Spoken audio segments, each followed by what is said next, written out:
A very good morning to all. Welcome back to another session of your science class. Well, this is second session of chapter number 7, that is physical and chemical changes. In our last video, we discussed about different types of changes like natural and man-made changes, slow and fast changes, and reversible and irreversible changes.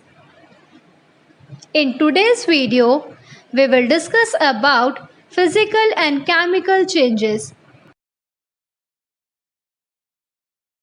If I ask you, take a piece of paper and cut it into smaller pieces, and then I ask you to recover the original paper back.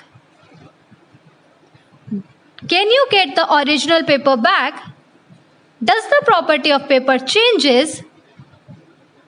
Can you recover the original paper? Can you stick all the pieces with some glue and get the original paper back? And I think your answer is no. Actually, no. Even if we try hard to stick all the pieces of paper in a proper manner, we won't get the original shape of paper back.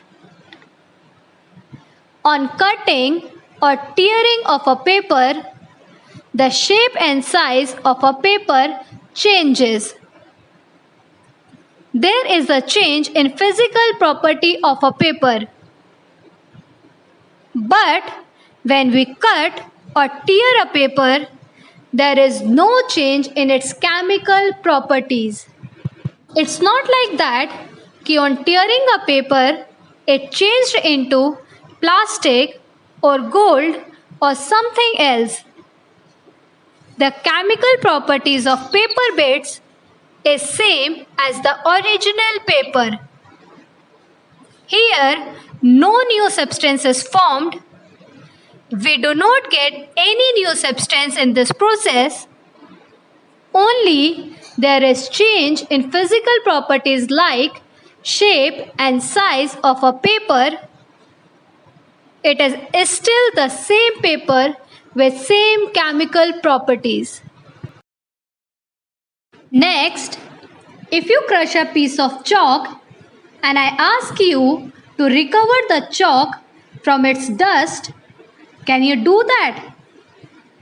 Some of you may be thinking, no, but actually we can try doing this. We can try to recover the chalk from the chalk powder, although it may not be same in size and shape as the original chalk.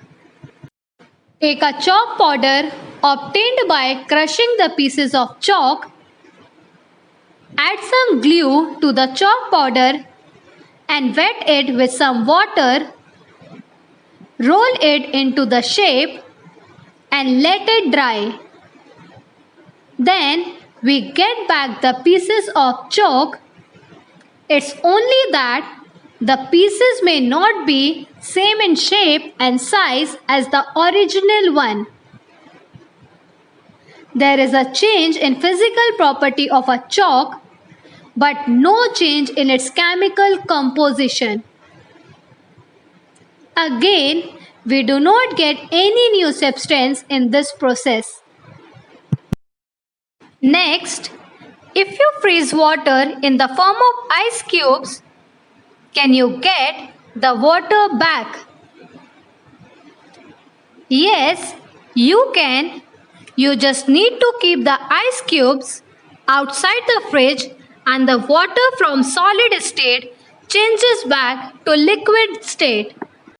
Actually, when water is frozen, it forms ice. However, ice and water are made up of the same type of substance, that is, water molecules. This means freezing just changed the physical form of water from liquid to solid, but the molecules inside remain the same. Hence, no new substance is formed on freezing the water or melting of ice. In all the given examples, no new substance is formed, hence these are all physical changes. A change in which no new substance is formed, only physical properties such as shape, size, color, state of a substance changes is called a physical change. Melting of an ice cream, chopping of wood, bending of a wire, breaking of a glass, and breaking of a pencil are few more examples of physical changes. Now, if I ask you what burning of a candle is it a physical change or a chemical change? Well, the answer is hidden in your statement.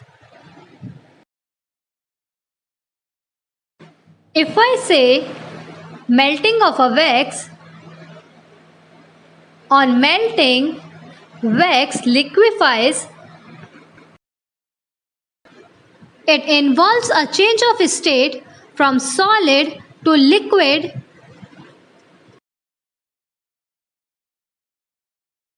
The liquid wax can again be solidified on cooling.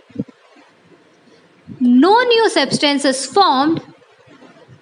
So, melting of wax is a physical change. Whereas if I say candle combustion or burning of a candle, on burning a candle, chemical reaction takes place to release smoke, carbon dioxide, carbon monoxide, and water vapors. These chemical reactions also release energy in the form of heat and light. On burning a candle, new substances are formed. So, burning of a candle is a chemical change. Hence, melting of a wax is a physical change, while burning of a candle is a chemical change. More about chemical changes we will read in our next video. And that's all for today. So let's wind up with your home assignment questions. These are 2 questions on your screen which you have to do in your fair notebook.